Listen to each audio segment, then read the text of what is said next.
All right, let's see what paragraph number 4 has to offer us. Now we're going through this long argument pretty methodically because of the way it's organized. You can't do that with every long argument. The author may not have organized it as sort of in this outline fashion. So sometimes you will find evidence for one claim that's paragraphs away from the claim to which it's providing evidence for. So there are lots of different ways this can play out.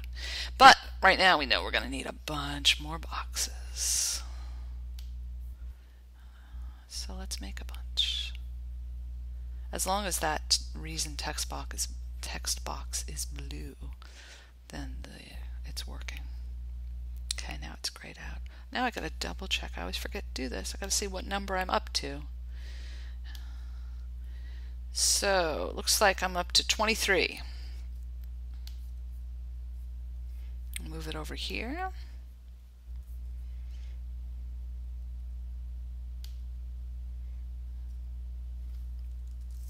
Now what is the author going to claim? Sitting politicians.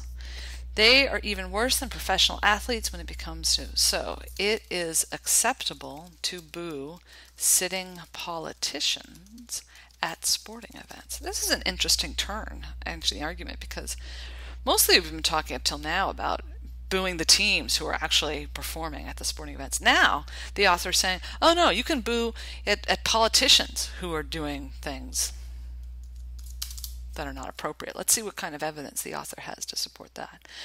Sitting politicians are even worse than professional athletes in terms of being insulated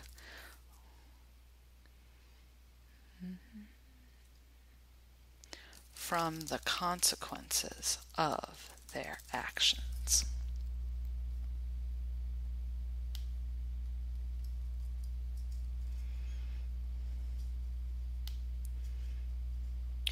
And of course, I'm noticing that there's probably an unstated premise. It's not exactly unstated. It may be one that we found before, that professional athletes are insulated. Professional athletes can get away with things. They can do all these negative things without being held accountable for their actions. So if sitting politicians are even worse than professional athletes, I'm going to rephrase this, but it may be quite similar. 25. Professional athletes are quite insulated from the consequences of their actions. I bet I met some typos in there. Oh, maybe not.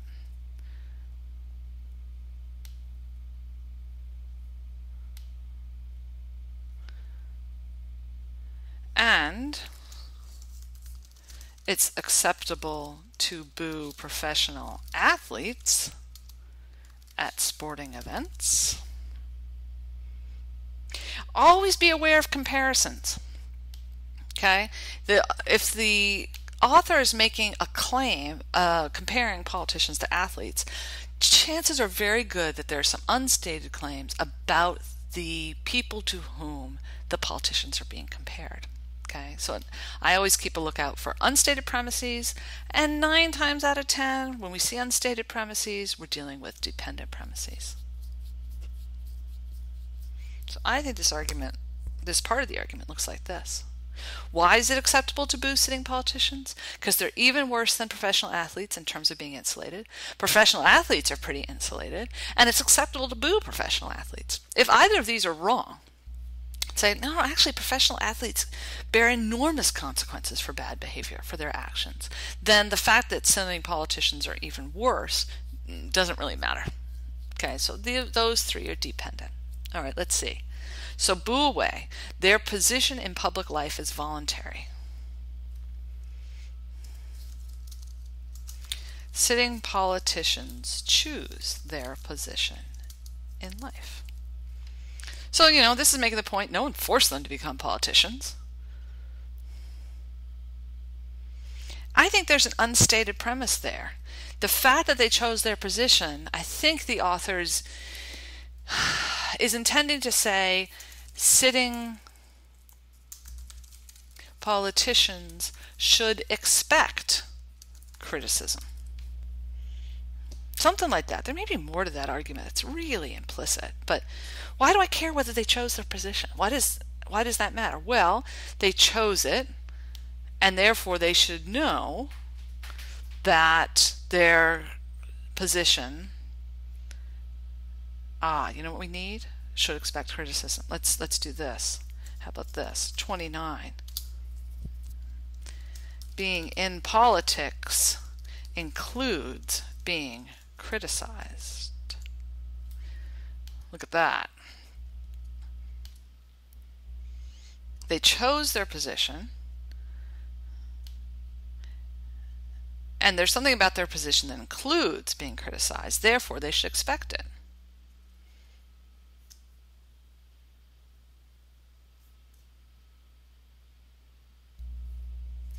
And I think we're running out of space, I know, so it's going to be a little messy for a second.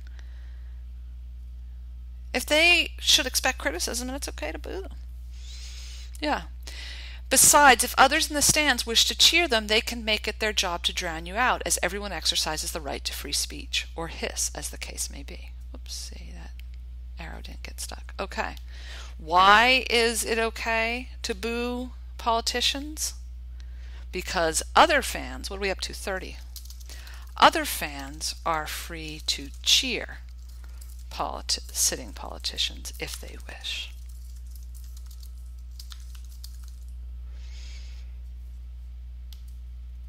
And I'm trying to think of that claim about free speech. You know, this is a bit generous, but again, always better to act on the side of accuracy and generosity. Fans can exercise their freedom of speech to cheer or boo.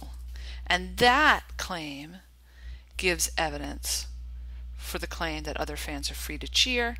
And the author intends this claim that other fans are free to cheer to give evidence for the claim that it's acceptable to boo them. Don't feel bad about booing. Other people are free to cheer. That's okay. Okay, and that paragraph ends there. I think that's good. I think that's all the claims that the author intends. I'm going to take the time to move this sub-argument, and let me think. So we've got 3 sub-arguments already done. I'm just going to remind myself this is going to give evidence for the conclusion. This is going to give evidence for the conclusion. This is going to give evidence for the conclusion. Let me make this a little wider. I don't know if that's what I'll end up doing, but let's see if that works. Okay, now I have another page over here, and I'm going to move this sub-argument